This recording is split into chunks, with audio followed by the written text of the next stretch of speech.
Dr. M Hegde ji, we all know, have watched many of his films on YouTube, very inspiring, eye-opening talks, Padma Bhushan, and cardiologist, scientist, educational, and author.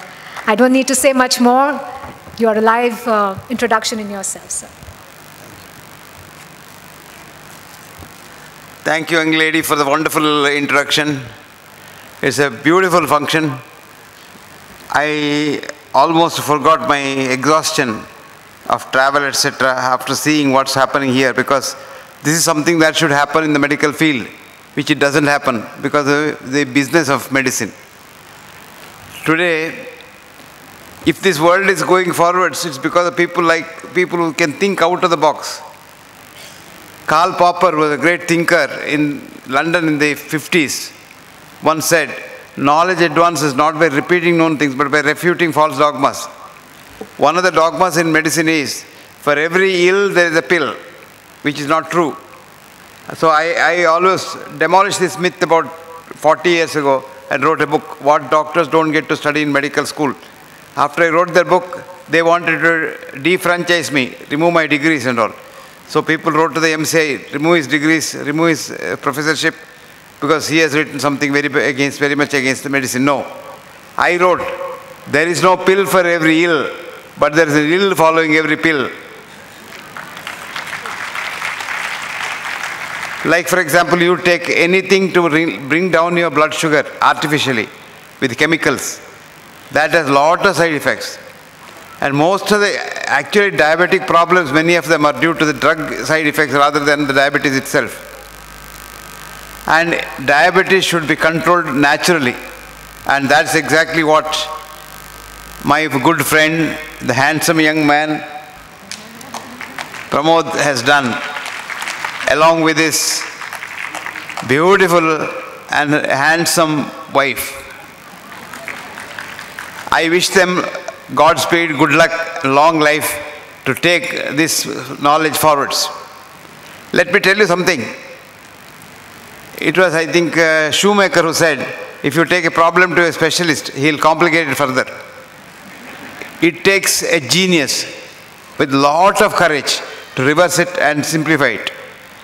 And courage is very important because, when I first said that heart disease is not to be treated by bypass surgery and angioplasty, people wanted to kill me. Recently I had a small stroke and a lot of my friends thought I shouldn't recover because they said, he's a nuisance, he doesn't allow us to do our business. Actually, medicine is not a business, medicine is a passion. Medicine is a passion, so you have to do it because you are committed to doing it. And many of us in India do not think with the Indian mind at all because we don't have an Indian mind. And luckily, Pramod yet has not become a true RNI. RNI is resident non-Indian. We live in India, but think in America. Pramod thinks like an Indian, and I hope he'll continue to think like an Indian. And Pramod showed for the first time that diabetes can be controlled without drugs and without any effort from the doctor. Actually, that is how it should be. When I first started the treatment for heart disease without any treatment, drugs, people laughed at me. But now they come to me, especially doctors come to me, because when they get ill, when they get a heart attack, they don't want the usual treatment that they give to others. And some of them don't want me to let the world know that they have come to me. They come quietly, secretly, and then take the treatment and go away. This is nature. Now, if today medicine has gone one step further, it is because of Pramod's effort to say that diabetes can be controlled naturally. The conventional thinking is diabetes, the minute you have diabetes, you must immediately go and have either insulin or some other tablet. And that's why the West always hypes that. I think it was Sindeji who was talking about Nobel Prize and all. Nobel Prize is given only if there is business in whatever you find out. Like, for example, Banting and Best found out insulin. Immediately they get the Nobel Prize and everything happens. But insulin is the one which has probably done more damage than diabetes itself. It is hyperinsulinemia that does all the damage because insulin is a growth hormone. So whether you produce endogenous or exogenous hyperinsulinemia, You get all the vascular complications, eyes, kidneys, heart, lung, everything is damaged. Your legs, everything is damaged. But before the insulin level goes up too much, you are okay. And that is where Western medicine has gone astray. Western medicine has gone after the wrong science of reductionism. That is, supposing somebody was talking about cancer, you would be surprised. We know what cancer is, but we don't know how to cure cancer. But we still give treatment which we know doesn't work. Chemotherapy and lot of things. And we know it doesn't work. But we still give it because it's a big business. You will be surprised to know that cancer business in America is $2.5 trillion business. So we want it to be perpetuated. Now we know 75% of the cancers are either due to tobacco or due to alcohol. But no government in the world, nowhere, has come forward to ban tobacco and alcohol because they are the ones that get them a lot of tax. And the governments run on tax, and the tax money comes from tobacco and alcohol to a great extent. So we want cancer, but we don't want cancer to go, because cancer is a business. Supposing cancer business goes away, cancer disappears, you will be surprised. Industries will close. Quite a lot of industries will close. Similarly, if diabetes goes away, thanks to the efforts of Pramod, a lot of industry suffers.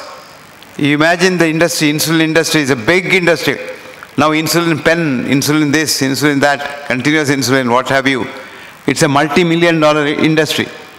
All this will have to close because diabetes is a simple disease. It's not a disease, it's a metabolic change.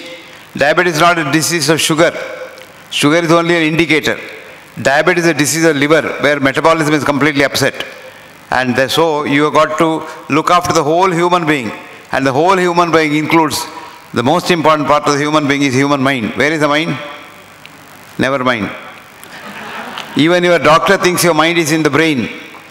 And that's why mental diseases are treated with chemical drugs, which only affect the brain. Mind is not in the brain. Remember that. Mind is not in the brain. Mind is the consciousness. The whole human being is the mind. So if your mind is pleased, your diabetes is gone. If your mind is pleased, your heart disease is gone. If your mind is pleased, your cancer is gone. You hate somebody, your diabetes goes up. You hate somebody, you get a cancer. And you're very angry with someone and want to destroy somebody, you get hypertension and so many other diseases. Now, right from the beginning of my medical studies in the medical school, I was thinking, how are we treating human body as a machine? Human body is not a machine. You are one cell to begin with when you are made in the mother's womb. And that one cell is divided into 120 trillion cells today in your body. A human body is a colony of 120 human cells, which are human beings. Each one of them is capable of doing what a man does or a woman does. And then they love each other so much. Love one another so much, they talk to each other. And if you hate someone, which you are not supposed to do, then the cells get confused after some time. And then if you go on hating somebody, the cells get so confused that they say, why is this man doing that? Because I love everyone. Why is this man doing that? So the cells start hating each other, which is called autoimmune disease. You hear of some horrible diseases. These are all autoimmune diseases because the cells hate each other. So diabetes is also coming somewhere near there, not fully there, but somewhere near there. So the most important part is keep your mind tranquil, love the whole world, and have a healthy mind. You know what a healthy mind is? A mind with enthusiasm to work. You want to work. And enthusiasm is compassionate. You want to help somebody. And if you have these two qualities of head and heart, you probably become a human being. But our education system doesn't do that. Education system tries to give you a job and money. So big IITs and all, they say, how much does my student get salary next year? That's the yardstick. I tell them no. How many good human beings have you produced in this world? And that's the most important part of educational system. The education must aim at making healthy minds and not just wealthy careers. If we did that, a lot of more promotes will come out. Today you make a doctor, he wants to be a specialist. And the next day he wants to drive a Audi car or a Mercedes-Benz car. And he just wants to get a gadget and put angiogram for everybody. Whoever comes to the hospital is an angiogram. And the atrocities that happen in corporate hospitals are only to be seen to be believed. Doctors are induced to do more work, so they're overdoing, over investigation, over diagnosis, over treatment. And this is accepted fact. A recent study which is published last week showed that 2,500 American doctors were interviewed, and they said 50% of what they do is not for the patient's benefit, but for their benefit. 50% of angioplasties and bypass surgeries are done for the doctor's benefit, the hospital benefit, not for the patient's benefit. And when you publish this data and try to do good to people, people don't like you. You will be surprised now. We have now got a new system for treatment of heart disease. After a heart attack, we can get you back to normal with natural methods. And one of my patients, doctor patients in Pune, he has taken this forwards. One Vinod Marathe, he has taken it forwards, and we have now got a lot of drugs which are accepted as treatment for heart disease after a heart attack. All this I am telling you because it takes courage of conviction, and they oppose the mainstream, which Pramod has done very well, and I hope Pramod will really become a great man and take knowledge forwards in the world. And now knowledge has really gone forwards in medicine, that diabetes can be controlled without any effort on the part of the doctor and the medicine. And this is a very great improvement. So, you know, like for example, in the olden days also it's like that. Ptolemy said in the 2nd century, sun goes around the world. For 5 or more centuries, everybody repeated that. Sun goes around the world, sun goes around the world, sun goes around the world. Knowledge didn't go forwards. In 7th century, Copernicus said, earth goes around the sun. And then knowledge went forwards.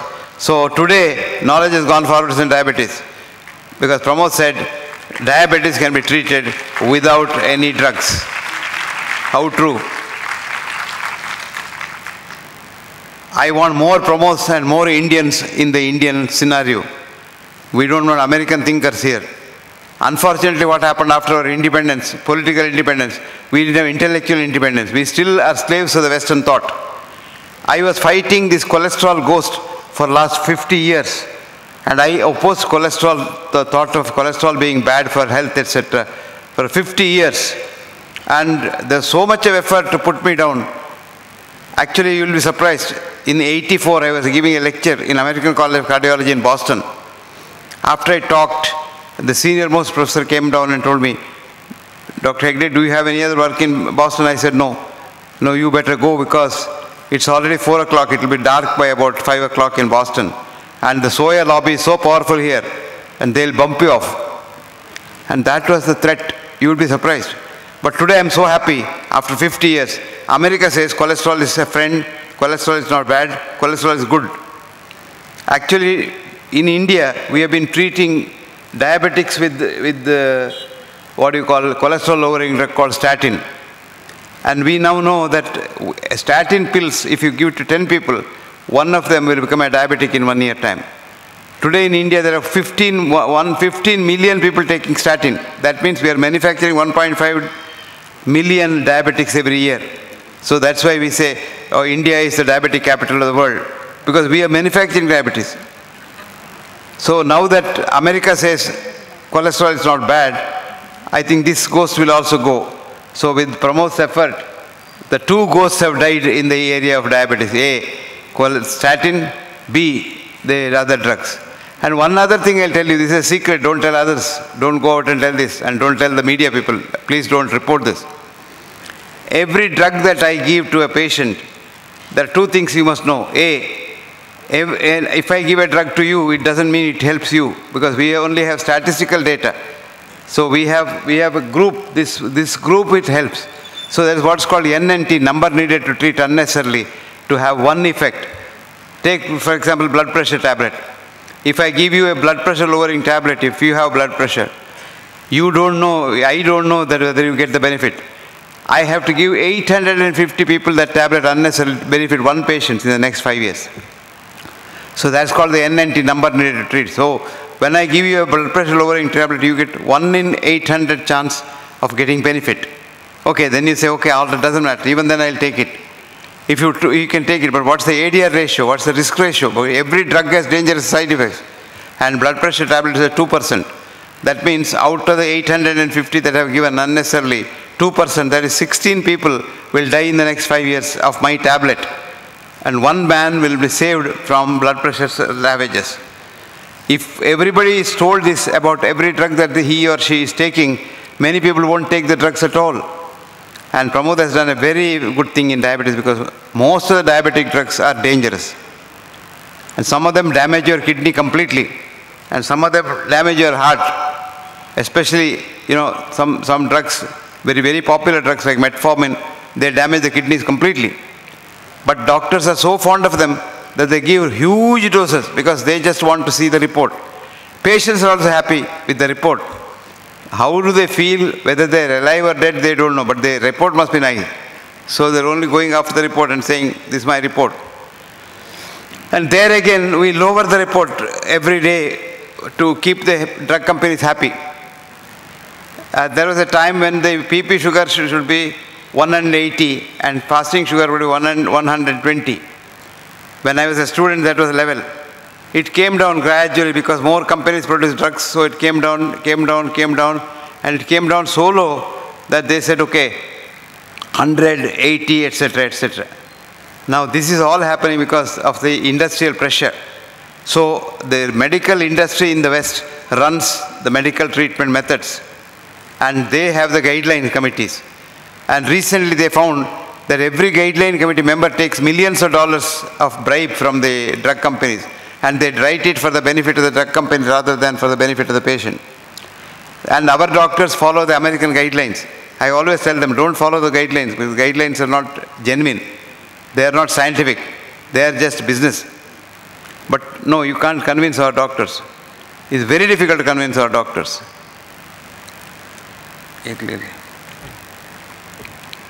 So friends, I was so happy and thrilled when I came here yesterday to find out what is happening here, because I didn't know. Muktotsava, I was thinking, I was so confused. What is this Muktotsava in medicine? But then when these two people came to my room in the hotel yesterday and explained what they are doing, I was so thrilled, I tell you. I slept so well, I was very comfortable, and all my effort has come to fruition. And I'm very happy that I came here in spite of all my disabilities and difficulties.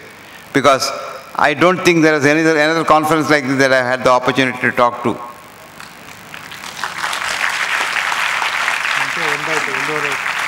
This is a unique opportunity, and of course, this beautiful girl told me, you will speak last because you can speak till the cows go home. We will all go for lunch by about 1:30. So I got the queue, and my attender is telling me that it's already 1:30, so you better stop. So now he's giving me a clue, which Thomas Jefferson's uncle gave him when he became the President of the United States of America. He said, Thomas, you normally give long-winded speeches. Now that the President, you stand up, speak up, and shut up. So I will follow that policy. I stood up and I spoke up something, whether it's right or wrong, I don't know. But one thing I'm happy that I associated myself with this, because I have never seen any effort like this in medicine anywhere in the world.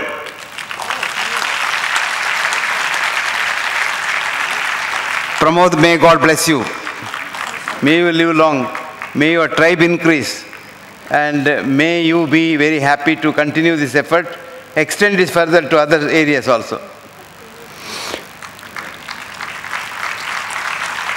Actually, if we think on Indian lines, we can give Muktotsava in heart disease, Muktotsava in diabetes, Muktotsava in cancer, and Muktotsava in various other diseases. I hope we have that effort going on in other areas also. Thank you for your lead. Even I have been working in this area for the last half a century, but I never thought of this kind of an effort. I have a lot of patients who are not on drugs.